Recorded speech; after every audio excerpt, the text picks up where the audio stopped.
നമസ്കാരം. കർക്കിടക മാസത്തിലെ ആദിയും വ്യാധിയും അകറ്റാൻ ഉത്തര മലബാറിൽ കെട്ടിയാടുന്ന തെയ്യക് രൂപമാണ് വേടൻ. നമുക്ക് ആ കാഴ്ചകളൊന്ന് കാണാം.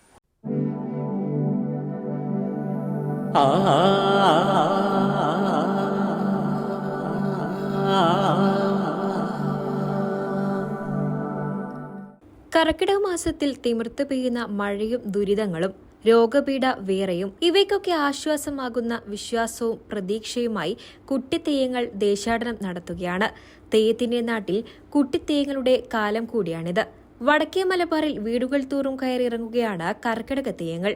തൊടീക്കളം, വട്ടോളി ഭാഗങ്ങളിലും വർഷം തോറും വേടൻ എത്തുന്നു.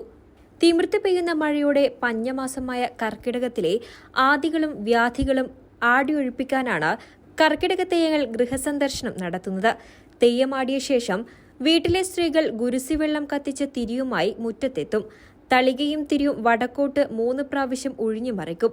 ഇതോടെ ദോഷങ്ങൾ പടിയിറങ്ങുമെന്നാണ് വിശ്വാസം. വേടന്റെ ഐതിഹ്യ കഥ വട്ടോളിലെ ബാബു പണിക്കർ പങ്കുവയ്ക്കുന്നു. തപസ്സിന് പോയി.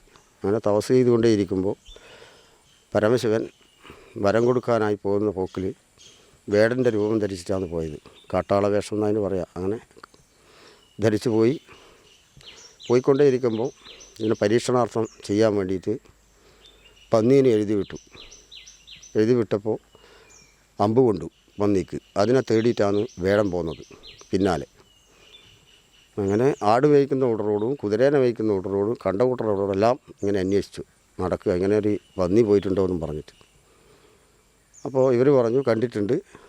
ഒരാളോട് ചോദിച്ചു, അന്നേരം പറഞ്ഞ് കുതിര മേയ്ക്കുന്ന കൂട്ടർ കണ്ടിട്ടുണ്ട്. അവരോട് ചോദിച്ചാലും അവർ പറഞ്ഞ് അർജുൻ്റെ എടുക്ക കണ്ടിട്ടുണ്ടെന്ന് പറഞ്ഞ് അർജുൻ്റെ കാലിൽ പോയി പന്നി നമസ്കരിച്ച് വീണ്. അങ്ങനെ അർജുനെ പരമശിവൻ പോയി. അവിടെ എത്തിയപ്പോൾ പന്നിയെ കണ്ട് അർജുൻ്റെ കാലിനാണ് വീണിട്ടില്ലത്.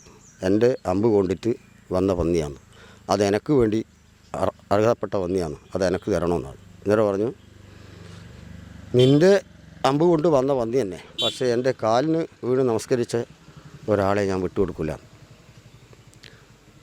അത് കേട്ടപ്പോൾ വേടൻ പറഞ്ഞു, എന്നാൽ നമുക്ക് യുദ്ധം കൊണ്ട് നോക്കാമെന്ന് പറഞ്ഞു. അങ്ങനെ 7 മലയിലെ വർഷങ്ങൾ പെയ്യും പോലെ വില്ല് കൊണ്ട് യുദ്ധം നടത്തി. അവിടെ രക്ഷയില്ല, രണ്ടും സമാസമം തന്നെ. അങ്ങനെ പൊത്തിപ്പിടിവിട്ടു ധരണിയിലേക്ക് പതിച്ചു. രണ്ടാളും കൂടി തണ്ട കൊണ്ടില്ല ശരീരം കൊണ്ടില്ല യുദ്ധത്തിൽ ഭൂമിയിൽ പതിച്ചു. അങ്ങനെ അർജുൻ്റെ മേലെ വേടൻ വന്നു. അപ്പോൾ അർജുനൻ എന്തുകൊണ്ടു, ചെറുതായിരിക്കുന്ന ആളല്ലേ, പിടിച്ചിട്ട് ഒറ്റയേറ് മേലോട്ട്.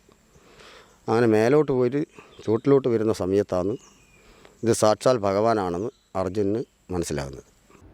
വേടന് ദക്ഷിണയായി പണവും നെല്ലും തേങ്ങയുമാണ് നൽകി വരാറുള്ളത്.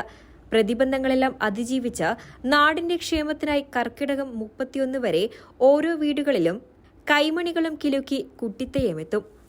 മീഡിയ 4 കൂത്തുപറമ്പ്. ഏറ്റവും ആധുനികമായ മെഷീനറിയിൽ ഹൈബ്രിഡ് വാഷ് ചെയ്ത ജിയോ സാൻഡും ജിയോ മിക്സ് കോൺക്രീറ്റും. ജിയോ സാൻഡ് കോൺക്രീറ്റ് രംഗത്തെ ഒരു വിപ്ലവം തന്നെയാണ്. കറക്റ്റ് മാഷേ, ജിയോ സാൻഡ് ഒരു വിപ്ലവം തന്നെയാണ്.